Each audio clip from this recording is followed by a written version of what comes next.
कला शांत दरिया कूल रे तोली छिनर धर्म निकीति रे पाप पुण्य मोर करुची विचार। जय जगन्नाथ सांग मैंने मुझे बाहर चरीपड़ा ठारू किछि दूर में अवस्थित जलुका धाम को ये भी बाटर दृश्य देखु।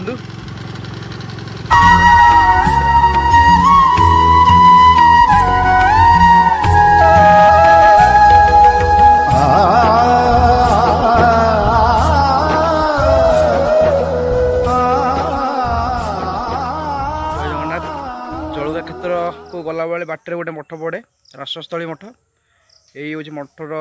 बाहर पार्श्व दृश्य पाखे आउ गोटे भी मठ अच्छी हनुमान को मठ गोटे अच्छी तलपटे आसबि दिने देखेबी आपको ये मठ भी देखेबी जलुका धाम जा एथर खाली देखे दूसरी मठर रास्ता हूँ मठर दृश्य देखु बाहर पटु मठ के सुंदर लगुच पाहाच भी अच्छी आसवा दिने बुलाप जा किंतु एबे मैं जा जलुका कालिया रजार प्रजा मोर जीवन आउ कि खोजा हो कालिया रजार प्रजा मोर जीवन आउ कि खोजा सिया साल बेग तथापि मो साथे तार भाव मु श्रीक्षेत्र धाम को गले मते मागे से चाउल भजा मु कालिया फाइनाली जलुका धाम पहुँच सारी जलुका धाम ऊपर को भी जाऊँगी देखो तार दृश्य किसी देखु बहुत किसी अच्छे आसतु जाना मठ कि रहस्य आमको बाबा जनइबे कहतु। ये हूँ जलुका हिल आनंद धाम मणिनाग गुंफा बाबा वैकुंठनाथ ब्रह्मचारी साधना पीठ ये बाबा वैकुंठनाथ ब्रह्मचारी 15-16 वर्ष बयस आसी मणिनाग गुंफा साधना करते सिद्धि प्राप्त भी होते। आसतु देखा जो मणिनाग गुंफा बाबा साधना करते देखा मुझे देखेबी।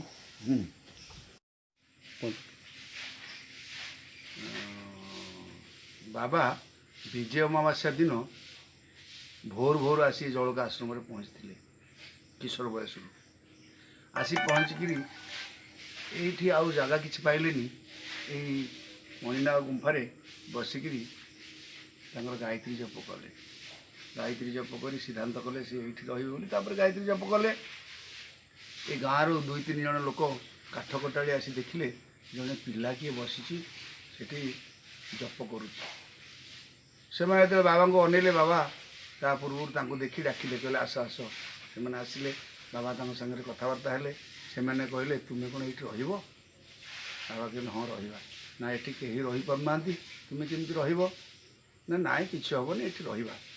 ना ये जी रोचे से राति मरी जाऊँ तुम्हें रमती आउ तुम्हें जब दिन में ये रुह राति आम सागर गाँव को पलैब। बाबा कहले जदि मोर आज राति शेष राति होता है ताले तुम सागर तुम गाँव को गले भी मोर आज शेष हम आउ जदि शेष राति होता है गुरु उपदेश पालन कर मोर ये शेष हेल्ले किसी असुविधा ना यहाँ बाबा जिद कर रहा कहले और से बेले जड़े काली माता ये पछपटे रुहती माता मठे सी आसी पहुँचले कहले ओ तुम्हें कौन ये रहीच बाबा को देखिए कहले बाबा कहले माँ मुझे रही ना ना ये रुहनी ये रही पार कहीं तुम्हें रुहनी ना नाई माँ मुझे रही बुढ़ी से विरक्त हो जे मत पुणी काली सका गोटे कुकी जोगाड़ करने पड़ो कहीकि बुढ़ी पलैला एवं तार दिन सका आसी देखला तो बाबा बसी गायत्री जप कर से कहीला जो महापुरुष को मुझे अपेक्षा करी से बोधे आसीगले या कही से दिन से अंतर्ध्यान हो जापर से दिन राति तो बहुत भौतिक कांड घटी बाबा बहुत डरी जाते कंटिन्यूअसली एमती 8 दिन जाक भौतिक कांड जोर है बाबा बहुत डरीगले बहुत कांदिले भी तापर 9 दिन जो दिन है से दिन बहुत भौतिक कांड है यही गुंफार तो बाबा कहले प्रभु मत मारी नदे रखिकी एत कष्ट कहीं दौच कहीकि कांदिकी व्यस्त हो गले से तलू गोटे कठो आवाज आसला जड़े किए चढ़ी चढ़ी ତାପରେ ବାବା ଭାବିଲେ ପୁଣି ଜଣିକି ଆସିଲେଣି, ପୁଣି ବୋଧେ ବଡ଼ ଭୌତିକ କାଣ୍ଡ ହେବ କି କ'ଣ, ଯାହା ଭାବୁଛନ୍ତି ସେତିକିବେଳେ ସେ ମହାପୁରୁଷ ଜଣେ ଆସି ଏଇ ଯେଉଁ ଅହିବଟ ଅଛି ସେ ଅହିବଟ ମୂଳେ ବସିଗଲେ ଏବଂ କହିଲେ, ରେ ବୈକୁଣ୍ଠ मेरे को कुछ खाने को दो। बाबा कहले, रे मो ना वैकुंठ बोली ये जानले केमती, मुँह तो नहीं, मेरे पास 2 मुट्ठी लिया है ना रे, वहाँ पे देखो ना 2 केला है। बाबा कहले ठीक अच्छे, एत 9 दिन भितर तो कहीं कदली मो पाख आना आ ये कौन कहते कदली अच्छी बोली, आ ठीक अच्छे कथार विश्वास रखी बाबा जाई हांडी पाखे धरांडिले तो 2टा काठिया कदली बाहरला, ताकू आनी से खई सांगे चकटिकी साधुजी की देले खायापाई। साधुजी कहले तुम भी थोड़ा खा लो। बाबा भी किसी खाइले। बाबा पानी तलू को आसछन्ति, साधुजी अंतर्ध्यान हो गले। बाबा आसी देखते साधुजी नहांती। साधुजी साधुजी कहीकि बाबा जो चित्कार कर कांदिले, साड़ू ऊपर आवाज आसला, वैकुंठ तुम रुक जाओ, मैं तेरा गुरु निरंजन आया था, तेरे को अभय प्रदान कर दिया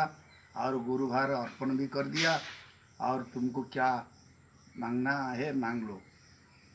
बाबा से कहले, गुरुदेव मु आपण प्रसाद पाइबी आपण नाम गाइबी, खाइबी आउ गाइबी। से एवमस्तु करी गुरु भार अर्पण करी अभय प्रदान करी गुरु दक्षिणा नहीं से दिन गले। तापरे किछि दिन गला परे हाँ बाबा से कहले, बाबा गुरुदेव मु छोट पिला, ये कली जुग मते कहतु। बाबा कहले, गुरुजी ये कली जुग, ये कली जुग मु पिला लोक, गुरु भार मु दायित्वटा संपन्न करी तो ना तुमको कहीं नहीं जाना पड़ेगा, सब आदमी खुद यहाँ आएंगे। या कही गुरुदेव अंतर्ध्यान हो गले। किछि दिन पर बाबा तांकर खबर बुझिला बेलू गुरुदेव जी पश्चिमबंग में निरंजन ब्रह्मचारी दीक्षा देते से दिन देह से छाड़ी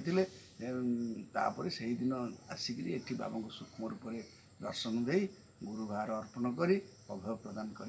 अंतर्ध्यान होते।